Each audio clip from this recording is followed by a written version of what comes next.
사랑하고 축복합니다. 사랑하고 축복합니다. 축복합니다. 축복합니다. 기도하겠습니다. 주님 감사합니다. 오늘도 불러주셔서 영광 받으시고 또 새 일을 이루어주시며 또 이 시간을 통해 하나님의 말씀이 마음속에 새겨질 수 있도록 은혜 베풀어 주옵소서. 예수님의 이름으로 기도드립니다. 아멘. 성탄 포스터가 잘 나온 것 같아요. 뭔가 성탄절 분위기가 확 느껴지는. 이제 다음 주에 이제 성탄절 예배가 있고 또 이제 연말에 논이 그래도 조금 있어줘야지 그래도 연말 분위기도 좀 나잖아요. 어쨌든 건강 또 유의하시길 바랍니다. 성경에 보면요, 이제 구약에 보면 이스라엘 민족들이 많은 부분 책망받는데 이 책망의 중심에는 우상 숭배가 있습니다. 하나님이 하지 말라는 거 왜 자꾸 할까요? 왜 할까? 우리가 이 땅 가운데 죄 짓지 말라고 하나님 말씀하셨는데 죄를 왜 지을까요? 죄 지을 때마다 한 번 죄 짓고 나면 엄청나게 괴로워. 바로바로 괴로워. 그러면 사람들이 죄를 잘 안 질 거예요. 죄 지어가지고 바로 괴롭진 않아요. 또 죄 가운데서 주는 이 달콤한 또 유혹들이 있어요. 또 죄를 지음으로 인해서 갖게 되는 인간적인 어떤 필요를 채울 수 있는 부분도 있고요. 그러니까 죄가 주는 유혹들 또는 순간적인 이익들이 눈앞에 있기 때문에 죄를 짓거든요. 구약에서도 보면 가끔 이제 그런 것들이 이해가 되지 않을 때가 있거든요. 하나님이 하지 말라는 거 이거 왜 자꾸 하고 있냐 도대체. 하지 말라면 안 하면 되는데 왜 할까? 또 그렇게 우상 숭배하다가 책망 받았으면 하지 말아야 되는데, 특히 이제 사사기를 보면은 죄 짓고 하나님께 간구하고 하나님 구해 주시면 또 잊어버리고 죄 짓고 이런 현상들이 계속해서 반복해서 나타납니다. 이스라엘 민족들은 우상 숭배를 계속 왜 했을까? 그냥 남들 하니까 그냥 따라한 게 아니에요.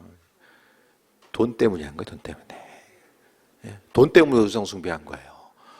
우상 숭배 안 하면, 기우제 안 지내면, 바알과 아세라에게 절 안 하면 그의 농사를 망칠 수 있다라는 그런 생각 때문에 그들은 끊임없이 어쨌든 비라는 것은 이 척박한 땅 가운데서 생명이거든. 생명.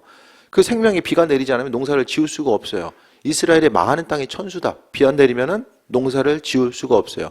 그러니까 돈 때문에 결국에는 어떤 신앙적인 가치관과 생각들, 신념에 의해서 우상 숭배했던 것이 아니라 돈 때문에, 재정 때문에 우상 숭배를 계속해서 합니다. 우상 숭배 안 하면 현재 누릴 수 있고 누려왔던 것들을 잃어버릴 수 있다는 생각 때문에 우상 숭배한 거예요.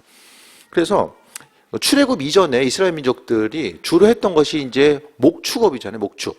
고센 땅에서 이제 목축을 하다가 이제 출애굽 이후에 그들이 이제 가나안 땅에 들어가기 전에 광야에서 농사지을 기회가 있겠습니까? 없어요. 기껏 해봤자 이제 목축에 관련된 일들, 그게 끝인 거예요.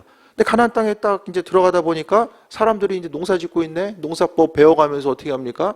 우상 숭배 안 하면 이거 농사 못 지어. 계속해서 지금 일기예보를 얼마나 중요하게 생각합니까? 농사 짓는 사람들도 그렇잖아요. 뭐 온실 속이 아니면은. 그러니까 일기예보 보는 것처럼 이 시대의 화학비료 쓰는 것처럼 우상 숭배는 그 당시에 있어서의 일기예보고 화학비료인 거예요. 그리고 공동체, 길드라고 하죠. 그럼 지금 이야기하면 이제 협동조합, 거기에 껴주지도 않아. 우상 숭배 안 하면. 이제 로마 시대에도 이제 비슷한 현상들이 나타나게 되는 거죠. 로마 시대에도 이제 고린도 교인들이라든지 그들이 신앙을 갖게 됐을 때에 처음에 이제 공동체가 모여서 행하는 것은 이제 신들에게 절하고 그 다음에 하루를 시작하고 공동체의 모임을 시작하고 장사를 시작합니다. 그거 안 하면은 배제되는 거예요. 그러니까 이스라엘 공동체 가운데 고린도 교회 가운데서 그들이 신앙생활 하는 데 있어서는 경제적인 심각한 타격을 감내하면서 신앙생활을 할 수밖에 없었습니다. 성경에 있어서요 3분의 1은 재정과 관련돼요. 3분의 1. 이게 적은 분량이 아닙니다. 믿음 생활함에 있어서 가장 방해가 되는 것도 돈이고, 어떻게 생각하면은 믿음 생활하면서 우리가 조심해야 될 것은 하나님과의 관계성 가운데서 항상 이제 주님을 향한 인도하심과 사랑함이 아니라 돈이 중심이 될 때가 있거든요. 그러니까 돈 때문에 더 주를 향해서 헌신하고 말씀대로 살아가고 더 많은 것을 소유하고 나아가는 거. 그래서 더 많은 것을 가지고 있으면 하나님 나를 위해서 항상 선하신 분, 경제적으로 날마다 물질적으로 새 나가면은 하나님의 존재에 대해서 의심할 수밖에 없는 이런 상황들. 그러니까 우리의 믿음 생활 가운데서 하나님은요, 하나님의 사람에게 있어서 하나님의 자리를 대신할 수 있는 유일한 것이 바로 돈입니다. 이 재정. 그러니까 돈으로 할 수 있는 일들이 얼마나 많이 있어요. 멀리 계신 하나님보다는 눈앞에 가지고 있고 내가 소유하고 있는 그것이 하나님을 대신해서 수많은 것들을 할 수 있게 된다는 생각들. 그러니까 많은 이들이 우상 숭배에 빠질 수밖에 없었던 거. 이 시대에도 교회 공동체의 수많은 이들이 돈의 중심 두고 교회가 문제를 만나게 되는 수많은 그 중심 가운데서도 돈이 자리 잡고 있습니다. 그래서 예수님께서는요, 말씀을 통해서 우리가 재정에 대해서 어떻게 바라볼 것인가, 또 소유에 대한 문제를 어떻게 바라볼 것인가에 대해서 분명히 오늘 비유를 통해서 말씀해 주셨습니다. 여러분은 재정이라는 게, 돈이라는 요소가 믿음 생활에 좀 도움이 되십니까? 방해가 되십니까? 어떠세요? 잘 사용하면 하나님의 은혜와 축복을 경험할 수 있는 하나의 도구가 되지만, 잘못 생각하게 되면 하나님을 이용하는 하나의 도구가 됩니다. 인생에서의 정점이 항상 돈 있으면 행복하고 돈 없으면은 불행하다고 생각하고 마음속에 아쉬움을 가지고 살아가는 거, 이런 부분. 그러니까 우리가 올 한 해를 생각하면서 돌아봤을 때에 가장 기뻤던 순간과 가장 힘들었던 순간을 한번 생각해 보세요. 잠시 생각하고 있는 거죠. 잠시. 우리 가장 기뻤던 순간, 어려웠던 순간. 이게 밀접하게 돈하고 연결되어 있으면은 이 돈이라는 게 내 심령을 그만큼 이제 사로잡고 있음의 증거입니다. 성경은 우리에게 있어서의 기쁨과 슬픔의 유일한 근거는, 그러니까 기뻐도 예수님 때문에 기뻐야 되고 슬퍼도 예수님 때문에 슬퍼야 돼요. 그것을 기준으로 삼고 있거든요. 그것을, 그러니까 내 삶에 있어서의 내 마음과 생각을 변화시키고 움직일 수 있는 그 강력한 힘과 능력을 돈이 가지고 있다고 한다면 내 인생이 이 성경에서 나와 있는 우상 숭배하는 거랑 이 비슷한 상황 가운데 노출되어 있다는 것을 이야기합니다. 그래서 우상 숭배, 목회할 때도 항상 이게 경계하고 조심해야 되는 게 뭐냐면, 교회 공동체 가운데서 이제 교회 살림이 조금씩 커지면 커질수록 이제 재정을 집행해야 될 일들이 이제 많아지잖아요. 그러니까 목회함에 있어서 이제 뭐 교회는 여러 가지 기능이 있습니다. 뭐 친교하고 또 전도하고 교육하고 구제하고 여러 가지 기능이 있는데, 이 많은 부분들이 이제 이 땅에서 삶을 살면서 경제적인 것과 이제 재정적인 것과 많이 연결이다 보니까 뭔가 가면 갈수록 좀 이제 이 재정에 관한 문제들을 조금 더 신경 쓸 수밖에 없는 이런 상황들에 대해서 좀 이걸 조심해야 되겠다는 생각을 어느 순간부터 좀 하게 됐어요. 교회 공동체는, 우리 신앙인 교회, 특히 교회는요, 어떤 일을 행하고자 했을 때에 예수님께서 원하시면 하는 거고 주님께서 원치 않으시면 안 해야 되거든요. 그러니까 재정이 허락되면 하고 안 되면 안 하고, 이런 부분들, 경제 논리성 가운데서는 그게 맞습니다. 세상의 경제 원리는요, 계산해보고 답이 나오면 하는 거고요, 안 나오면 하지 말아야 되거든요. 근데 신앙의 원리는 그게 아니잖아요. 오병이어의 어떤 그 기적과 능력을 베풀어 주실 때도 답이 나온 게 아니었잖아요. 하나님은 하나님의 방법대로 일하셨음을 보게 됩니다. 이와 같은 배경 가운데서 13절 봅니다. 한 사람이 와서, 선생님, 내 형을 명하여 유산을 나누게 하소서. 유산 때문에 많은 다툼이 일어나죠. 유산 문제가 사이좋게, 모든 것이 아주 사이좋게 해결되는 것은 주변 상황을 보게 되면 한 10% 될까요? 항상 유산 문제가 걸리면 누군가는 서운해요. 이런 상황들이 나타날 수밖에 없어요. 오늘 본문에서도 마찬가지입니다. 장자는 2배 갖습니다. 장자는 무조건 2배. 나머지는 이제 차남에 비해서 장자는 2배를 갖게 되는 것이 이스라엘 민족들의 법입니다. 그런데 예수님께 찾아옵니다. 유산을 나와 나누게 하소서. 이것은 이제 형이 2배를 좀 더 가지려고 했던가, 아니면은 동생이 이거 1배 갖고 나서, 하나 갖고 나서, 형은 2배 받는데 형은 부모님께 한 게 없어. 나는 맨날 찾아뵀는데 형은 한두 달에 한 번씩 찾아뵈. 그래서 머물 수가 없어. 그래서 이 랍비를 찾아가는, 랍비로서 생각하는 거예요, 예수님을. 예수님께서 말씀하십니다. 이 사람아, 누가 나를 너희 재판장이나 물건 나눈 자로 세웠느냐 하시고. 신앙생활은요, 세상에서도 마찬가지겠지만은 스스로 다른 사람보다 더 가지면 가지려고 할수록 관계는 깨져요. 예, 주변의 관계 가운데서 하나님의 법칙은요, 우리가 다른 사람 향해서 부지런을 흘려보내고 누군가와 함께 동행하면서 사람들과의 관계성 가운데서요, 그 사람을 밟고 일어서서 내가 승리할 수 있는 것이 아니라 옆 사람 향해서 계속해서 그들을 세워나가고자 했을 때 주변 사람이 잘 됨으로 인해서 내가 아울러 복을 받을 수 있는 것이 하나님 나라의 법칙입니다. 그래서 주님은요, 우리로 하여금 어떤 마음의 생각과 욕심보다는 항상 주변을 생각하게 하시고, 또 때로는 흘려보내는 것 자체가 내가 더 가지고 있으면 더 누릴 수 있는데 흘려보내는 것 자체가 세상 사람들 보기엔 좀 미련한 것처럼 보일 수도 있어요. 하지만 하나님의 방법, 법칙, 하늘의 법칙이 흘려보내는 것이 있기 때문에 예수님께서 이렇게 말씀하십니다. 15절에 그들에게 이르시되 삼가 모든 탐심을 물리치라. 사람의 생명이 소에 넉넉한 데 있지 아니하다. 예수님께서는요, 소유의 넉넉함이 아니라 무엇보다도 사람이 가지고 있는 생명, 여기서 말하는 생명은요, 하나님 나라를 바라볼 수 있는 죽음 이후의 영원한 생명을 이야기합니다. 그 생명이 소유의 넉넉한데, 많이 가지고 있다고 해서 천국 가고 없다고 지옥 가는 게 아니야. 이 땅을 살아감에 있어서 하나님 나라가 중요하다는 것을 이야기합니다. 자녀들에게 공부하라고 하잖아요. 근데 자녀들은 뭐 초등학교 다니는 자녀들에게 중학교는 먼 얘기예요. 그러니까 부모님은 이미 먼저 살아봤기 때문에 초등학교, 중학교, 고등학교, 대학교를 넘어서 살아봤기 때문에 그 시야를 가지고 얘기해 주는 거잖아요. 근데 자녀에게 있어서는 그것을 안 살아봤기 때문에 당장 피부에 와닿지 않는 거예요. 하나님 나라의 방법과 법칙을 생각했을 때에 하나님은 그분의 방법대로 우리를 이끄시고 인도하시는데, 탐심에 대해서 물리치라라고 이야기합니다. 모든 갈등과 불화, 또 어려움, 이 세상에서 겪는 많은 부분에 그 어려움들이 돈과 연결이 돼요. 그렇기 때문에 마음의 탐심을 가지고는 성경에 있어서 예수님의 그 말씀, 그래서 구약에 있어서의 율법에 있어서 핵심적인 내용은 몇 가지로 말씀드리면, 첫 번째가 제사법, 하나님께 예배를 어떻게 드려라. 두 번째가 제사법보다 더 많이 있는 게 제가 계속 강조드리지만은 관계에 관한 거예요. 이웃 간의 관계를 어떻게 가져가야 되는 것인가를 율법의 내용을 통해서 아주 강조하고 있어요. 그래서 우리는요, 하나님은 하나님을 향해서 어떻게 행하는 것보다 이웃과의 관계를 어떻게 가져가는지를 훨씬 더 중요하게 생각하고 있다라는 거예요, 하나님께서는. 근데 그것을 많은 이들이 인식을 못해요.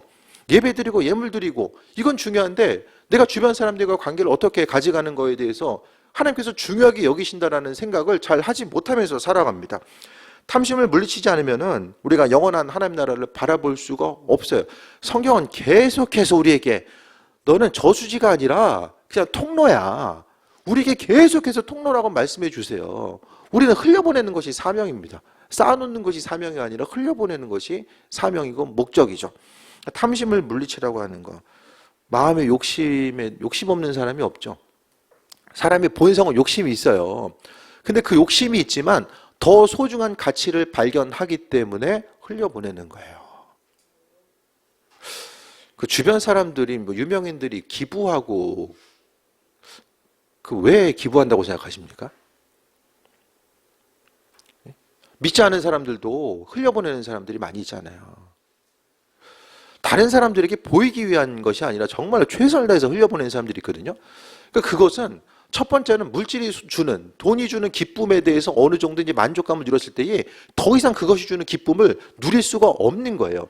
그래서 자아 실현을 위해서 또 다른 가치를 위해서 다른 사람들을 향해서 섬기고 흘려보내는 것을 더 훌륭한 좋은 가치, 또 그것을 통해서 기쁨과 만족감을 누리는 이들이 있죠. 그러니까 신앙인에게 있어서의 흘려보내면요, 뭐가 다르냐면은 예수님 때문에 흘려보내는 거예요. 내 육신의 본성이 있지만 내 자아 실현이 아니라 말씀 때문에, 예수님 때문에 흘려보내는 거예요. 성경에서 흘려보내면 많이 가진 사람이 흘려보내라고 말씀하지 아니하셨어요. 그리스도 예수, 하나님의 백성인 사람들을 흘려보내라는 거죠. 그래서 말씀을 통해서 탐심을 물리치라. 사람이 소유의 만족감이 있습니까? 네? 만족감이 있습니까? 많이 가지면 그로 인해서 만족감이 있습니까? 다들 좀 1,000억씩은 갖고 있어야지 이런 설계하면 뭔가 좀 먹힐 텐데, 많이 좀 가져보고 나서 이제 그 다음에 이제 만족감이 뭔지를 얘기하면 다들 이제 느끼실 거예요. 근데 멀리 가지 않더라도 그냥 고등학교 때 만약에 갖게 되는, 예를 들어서 딱 100만 원이 생겼어. 고등학교 때 100만 원하고, 예? 직장 생활에서 돈을 벌게 되면서 이제 매달 100만 원 이상이 들어올 때랑 그 돈의 가치는 다르잖아요. 쉽게 이야기하면 돈이 주는 만족감 자체는 소유가 커지면 커질수록 상대적으로 이제 작아질 수밖에 없다라는 거예요. 그러면서 예수님께서는 탐심의 문제를 생명의 넉넉한 그거, 영원한 생명과 연결지시면서 말씀하고 있습니다. 또한 비유로 말씀하시는데, 한 부자가 그 밭에 소출이 풍성함에 심중에 생각하여 이르되 내 곡식을 쌓아둘 곳이 없으니 어찌할까 하고. 부럽죠? 엄청나게 부럽죠? 예. 성공한 사업가, 농업이 사업이잖아요. 사업에 성공했어요. 예? 더 이상 쌓아둘 곳이 없을 정도로 이제 성공을 하게 됩니다. 그래서 이 사람이 생각합니다. 내가 곡식을 쌓아둘 곳이 없으니 어찌할꼬. 은행이라도 있었으면은 팔아가지고 넣어놨을 텐데, 이 당시엔 어쩔 수 없이 더 많이 생기면은 보관하기 위해서 곡식을 쌓아둘 수밖에 없는 그런 창고. 창고 없으면 어떻게 됩니까? 도둑 맞아요. 그리고 뜨거운 열기에 곡식이 계속해서 메마를 수밖에 없습니다. 그래서 창고는 필수의 요소로서 이제 나타나게 되죠. 그랬을 때 이 사람이 선택한 것은 무엇입니까? 있는 소유의 잉여분을 나누는 것에는 별로 관심이 없어요. 그래서 생각한 것이 창고 하나 더 짓자. 더 짓는 것을 이제 선택 요소로 가져가게 됩니다. 18절에 또 이르되 내가 이렇게 하리라. 내 곡간 헐고 더 크게 짓고 내 모든 곡식과 물건을 거기 더 쌓아두리라 라고 이야기합니다. 그러면서 19절에 또 내가 내 영혼에게 이르되 영혼아 여러 해 쓸 물건을 많이 쌓아두었으니 평안히 쉬고 먹고 마시고 즐거워하지 않으리라 라고 이야기합니다.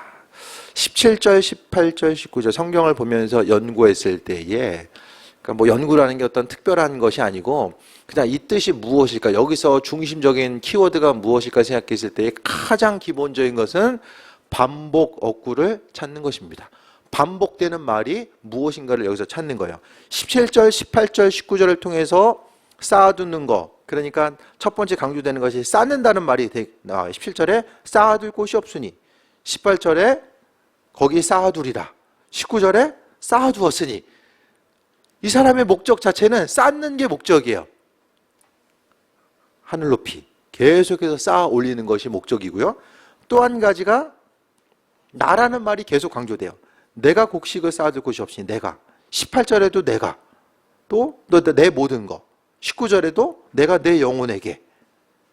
쌓아두는 것과 내가 강조되죠. 강조점이 무엇입니까? 통합해서 이야기하면 사람의 욕심이에요. 나만 있어요, 나만. 주변 사람들은 아무도 없어요. 우리 한 사람 한 사람이 복을 받음으로 인해서 주변 사람들에게 유익이 있습니까? 내가 소유가 넉넉하든 마음의 기쁨과 평안함이 있든 내 안에 있어서의 육신적인 영적인 넉넉함이 주변 사람들에게 어떤 유익이 됩니까? 아니면 오늘 본문에 나와 있는 여기 있는 사업가, 성공한 사업가, 계속해서 짧은 세 구절 가운데서 나라는 말이 빠지지 않고 강조되고 쌓아준다는 말이 계속해서 이야기하고 있어요. 그럼 우리의 심령 자체는 오늘 본문의 말씀을 바라보고 있는 우리는 나 자신에 대해서 관심이 없으며 쌓아두는 것에 대해서 관심이 없습니까? 내가 잘 되면 잘 될수록 쌓아놓는 것이 많으면 많을수록 이 세상 가운데서는, 자본주의 사회 가운데서는 많이 소유한 것이 성공한 사람, 인정받는 사람, 그리고 많이 가졌다라는 것은 인생을 뭔가 좀 성실하게 살았다라고 하는 증거처럼 비춰지고 나타나는 이 시대, 인정받는 것이 다른 내면의 것과는 상관없이 겉으로 비춰지는 것으로 인해서 평가되는 이 시대를 우리가 살아가고 있는데, 쌓아두는 것에 있어서 우리가 자유하다라고는 할 수 없죠. 사람의 본성은요, 절대로 나눠주는 것보다는 쌓아두는 것에 익숙할 수밖에 없는 것이 우리의 인간적인 본성입니다. 하루아침에 예수님 믿고 나서 있는 거 나눠줘야지, 이게 됩니까? 안 돼요. 이게 되기 위해서는 날마다 주님 앞에 바로 서서 주님과의 관계성 가운데서 주님의 음성에 귀를 기울이고 내 인생의 참다운 그 가치를 어떻게 두고 갈 것인가. 그러니까 말씀대로 살아가는 거, 성경에서의 의인 자체는 다른 사람이 아니라 말씀대로 살아가는 사람이고, 그 말씀대로 살아감에 있어서 핵심은 내 마음속에 욕심에 대해서 버리는 거예요. 욕심은 뭘 낳습니까? 불순종을 낳아요. 아담과 하와가 에덴 동산에서 쫓겨날 때도 하나님처럼 되고자 하는 이런 욕심이 불순종의 죄를 낳게 됩니다. 천사들, 하나님께 루시퍼가, 이 사단이 이제 원래는 하나님의 찬양을 맡은 천사장이잖아요. 성가대장이에요. 쉽게 이야기하면. 그러다가 하나님처럼 되려고 그 욕심 갖다가 죄 짓게 되잖아요. 사단이 되잖아요. 사단이. 그러니까 마음속에는 욕심 자체를 계속해서 키우다 보면 그거 자체가 우리 인생을 좀먹게 되는 요소로서 나타날 수밖에 없습니다. 아니, 믿지 않는 사람들도 요즘엔요, 기부하고 나누고 섬기는 것에 대해서 관심을 많이 가져요. 우리가 생각하는 것보다 정말 많이 가져요. 그 신앙이 있는 우리들은 예수님을 믿으면서, 그러니까 통로가 되지 만약에 못한다면 끊임없이 예수님을 이용합니다. 더 이용해요. 내 인생 잘 되기 위해서 더 기도하고, 잘 되기 위해서 주님을 더 이용하고자 하는 생각. 근데 주님은 만우리 여김을 받지 아니하시고 우리의 생각과 마음을 다 꿰뚫어 보시는 분이잖아요. 그렇기 때문에 우리가 잊지 말아야 될 것은 계속해서 쌓아두고자 하는 그 모습. 쌓아두어야지만, 그러니까 미래를 향해, 쌓는 것은 뭘 이야기합니까? 미래를 향해서. 이와 같은 마음, 어떻게 생각하세요? 이 부자를 향해서 여러분은 어떤 마음을 갖고 계십니까? 세상의 경제 논리를 보면 문제될 것이 없어요. 아니, 내가 벌어서 내 인생을 위해서 내가 쌓는다는데 그게 뭐가 죄가 돼요? 세상의 논리 가운데서는 아무런 죄가 될 게 없어요. 문제가 될 게 없어요. 그런데 하나님 나라의 백성의 원리는 그게 맞지 않는다라는 거예요. 모든 것을 하나님께서 주셨기 때문에 소유의 넉넉함은 주께서 주신 것이고 그것을 주변을 향해서 흘려보내야 되는 것 자체가 우리에게서 맡겨주신 사명이기 때문입니다. 쉬고 먹고 마시고 즐거워하자. 내가 있잖아요. 내가. 주변 사람들보다는 내가 있어요. 그래서 우리도 조금이라도 더 벌어가지고 더 쌓아놓고 나중에 인생 자체를 조금 더 쉽고 편안함 가운데 살아가야 되겠다라고 하는 생각을 다 갖고 있죠. 이것이 이 세상 가운데 많은 이들의 보편적인 생각입니다. 그런데요, 이 생각 자체를 깨지 않으면은 우리가 여전히 돈 때문에 우상 숭배하고 돈이 중심에 대해서 살고 있다가 돈 때문에 하나님과의 관계성이 돈에 의해서 좌지우지 돼요. 강력한 힘인 거죠. 하나님과의 관계를 밀접하게 하기도 하고 떨어뜨려 놓기도 해요. 돈이. 속고 있는 거죠. 20절에 예수님께서 말씀하십니다. 하나님은 이르시되 어리석은 자여 오늘 밤에 내 영혼을 도로 찾으리니 그러면 내 준비한 것이 누구의 것이 되겠느냐 하셨으니, 나 자신을 위해서 삶을 살아간 이들에게 하나님은 예수님께서 어리석은 자라고 말씀하고 있습니다. 세상 가치와는 다르죠. 많이 벌어서 창고 지는 사람이 왜 어리석은 사람이에요? 세상에서는 아니에요. 하지만 하나님은 어리석은 자라고 말씀하고 있습니다. 그리고 영혼의 문제를 다시 한번 이야기하고 있어요. 처음에 15절에 생명의 소유에 넉넉한 데 있지 않다. 오늘 20절에도 내 영혼을 도로 찾으리니, 도로 찾는다라는 것은 무슨 말입니까? 주신 분이 있고 가져가는 거잖아요. 우리의 생명 하나님께 주신 거예요. 어쩌다 보니까 이 땅에 태어난 것이 아니라 하나님께서 주셨다라는 거예요. 예수님은 우리의 생명 하나님께서 주신 거예요. 그러니까 가져가는 것도 하나님께서 가져가시는 거죠. 살고 죽음이 하나님의 뜻 가운데 존재하고 있다는 거예요. 생명을 주시면 우리가 누리는 것이고 가져가시면 우리의 일생의 삶이 마무리됩니다. 그래서 우리가 너무나도 세상 살면서 근심 걱정하지 아니할 수 있는 것은, 아니, 하나님이 하늘에 참새 날다가 떨어지는 것도 주관하신 하나님이 그 피조물 된 우리들이 삶을 살고 죽고 만나고 경험하는 것들 그냥 내버려 두십니까? 알아서? 그게 아니에요. 그분의 그 세밀함과 인도하심과 우리가 하루하루 삶을 살아가고 있으면 생각했을 때에 이 땅 가운데서 온전한 삶을 어떻게 살아갈 수 있을까를 분명히 돌아봐야만 합니다. 그래서 우리의 영혼을 도로 찾으실 때에 그때 가서 우리가 소유가 얼마나 많이 가지고 있는 그게 아니라 하나님은요, 주변 사람들을 향해서 얼마나 흘려보냈는가, 그것을 아주 중요하게 여기신다라는 거예요. 내 준비한 것이 누구의 것이 되겠느냐. 아무리 많은 것들을 소유한다고 한들 주님께서 생명을 찾으시면 우리의 생명처럼 연약한 것이 어디 있어요? 그 연약한 기반 가운데 흔들리는 터전 가운데 있는 거, 가장 그런 것이 바로 생명입니다. 우리의 생명의 주권이 하나님께 있고, 그렇다라고 한다면 우리 세상 가운데 담대하고요, 또 세상 문제로 인해서 근심 걱정하지 아니할 수 있는 것은 우리의 생명이 다 하나님께 속해 있기 때문입니다. 그래서 21절에 자기를 위하여 재물을 쌓아두고 하나님께 대하여 부요하지 못한 자가 이와 같으니라. 하나님께 대해서 부요한다라는 건요, 저는 교회 헌금 하나 이웃을 향해 흘려보내나 저는 동일하다고 보거든요. 네? 교회 헌금 하나 유니세프 통해서 흘려보내나 하나님 보시기에는 동일하게 보신다는 거예요. 주님을 향해서 부유한 거 어떻게 부유할 수 있습니까?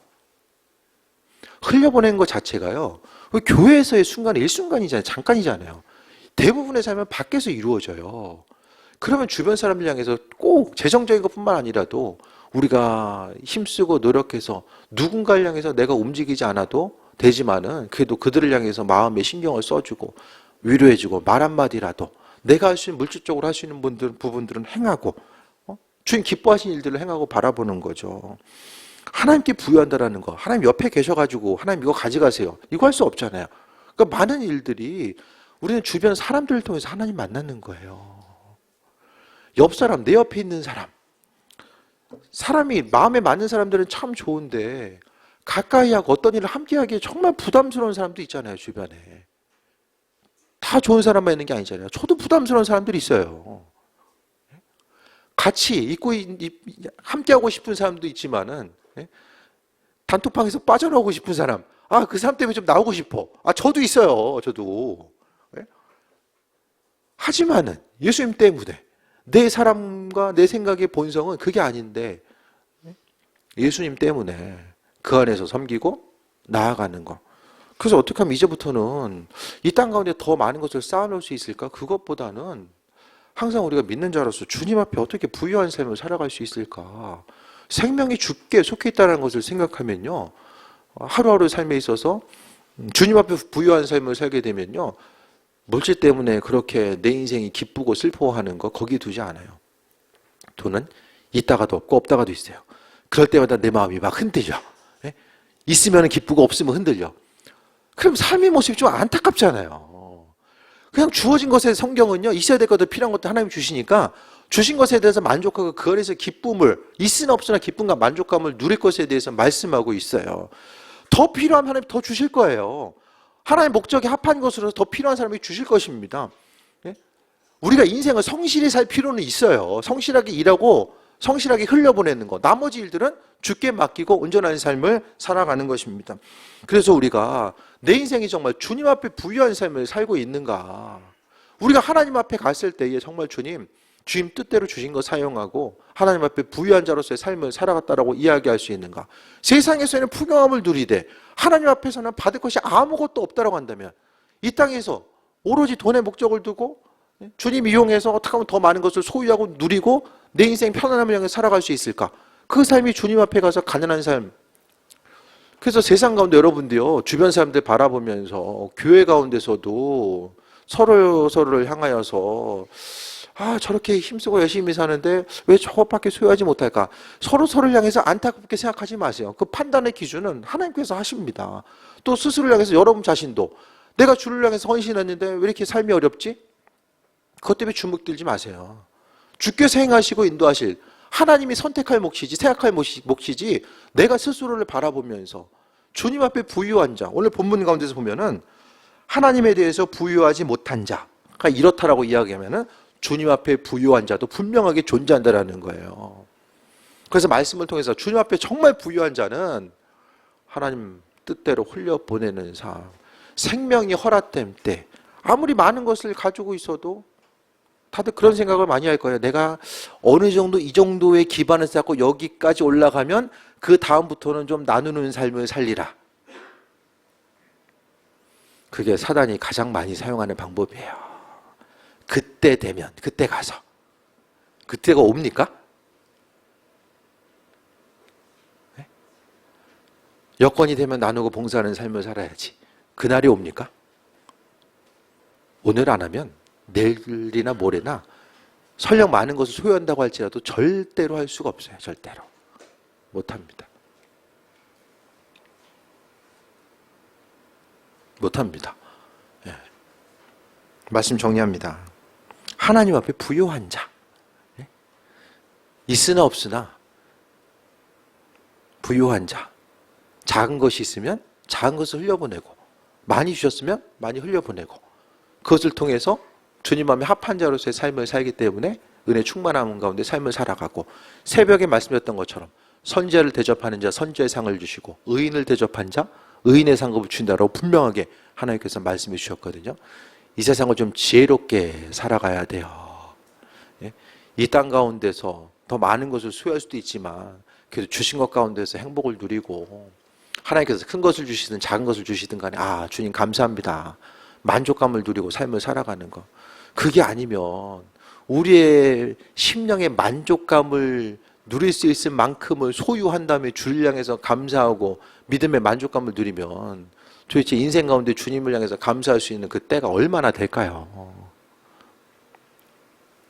주께서 내 영을 도로 찾을 때가 있다라는 거, 그것에 대해서 다시 한번 돌아보시고요. 교회도 흘려보내는데 힘쓰고 개인도 흘려보내는데 힘쓰는 것은 주님이 그것을 원하시기 때문입니다. 주님을 그것을 원하시기 때문에. 뭐 후대를 위해서 우리가 더 성경금, 그 건축헌금 더 많이 쌓아가지고 더 많은 거 뭐 쌓아 놓는다고 한들, 제가 생각하기에는 교회 건축해가지고 주시는 상급보다 열심히 그냥 흘려보내고 받는 상급이 우리 모두에게 더 유익이 되지 않을까라는 생각을 더 해보게 돼요. 하나님 하나님의 방법대로 알아서 나머지 일들을 행하실 거예요. 우리는 주님 앞에 성실하게 맡은 바 주신 거 흘려보내고 하나님의 영광에서 쓰임받으면 되는 거예요. 나머지 일들을 주님께 맡기는 거죠. 순간순간 유혹이 있죠. 너도 없잖아, 너도 부족한데 뭘 흘려보내려고 해. 그런 인간적인 생각들, 그것 때문에 우리가 주의 음성 들어야 되고요. 그 교제하심 가운데 삶을 살아가야 돼요. 그 은혜 충만한 가운데 세임 얻으시고 주님과 더불어서 믿음의 교제함이 날마다 깊어지는 주님 앞에 부유한 삶 살게 되길 주의 이름으로 축원드립니다. 주님 감사합니다. 주님 기뻐하신 일들이 무엇인지를 알게 하시고 믿음으로 결단하고 움직일 수 있게 하신 것 감사드립니다.